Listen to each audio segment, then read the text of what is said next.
In this section, we're going to be talking about graphing sine and cosine functions. And for our first example, we're looking at how the graph of sine of x and 2.5 times the sine of x are related. So if we were to sketch those out, we could put in points for x. Remember, we're going around the circle, so I would recommend trying 0, pi over 2,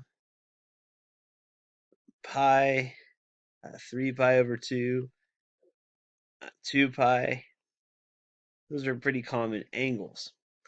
Now, if we're going to find f of x for sine of x, sine of 0 is 0, sine of pi over 2 is 1, sine of pi is on the other side.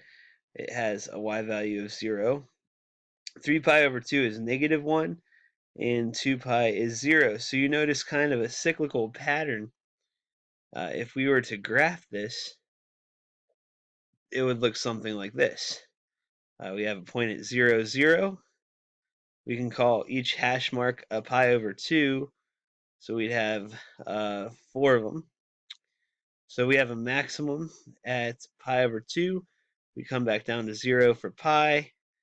3 pi over 2, we go on the other side, and you get a nice, what we call a sinusoidal wave like this. Now, notice what would happen if I had, so this is sine of x, if I had 2.5 sine of x, it would essentially magnify each of these values we obtained earlier. So we'd still have 0 times 2.5, but then we'd have 2.5, 0, negative 2.5, and 0. And you may have predicted that since this number greater than 1 is being multiplied outside the function, we're going to see a vertical expansion. So it's going to look something like this. Now, instead of at 1, my y value is at 2.5. So they're asking us to find some things. The amplitude, which I should have called this g of x, by the way. I didn't realize they had separate names there. But yeah, we want to find the amplitude and sketch the two periods for both functions. So basically, first of all, let's talk about amplitudes. The amplitude is simply just the maximum height away from the x-axis that the graph goes. So for the blue graph, f of x, the amplitude is going to be equal to 1, since that's the highest we go on either side. And for the green graph, g of x, the amplitude is, of course, 2.5. Now, when they tell us to sketch two periods, we only really did one full period or cycle of each graph. Notice it had to come back home, go under the graph, and come back home a second time.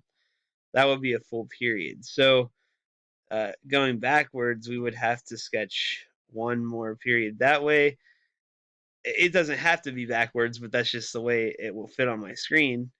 And then we could sketch one more period this way, and that's what two full periods of g of x would look like. And same idea for my smaller graph. There's two full periods of my smaller graph. I actually graphed 3 total.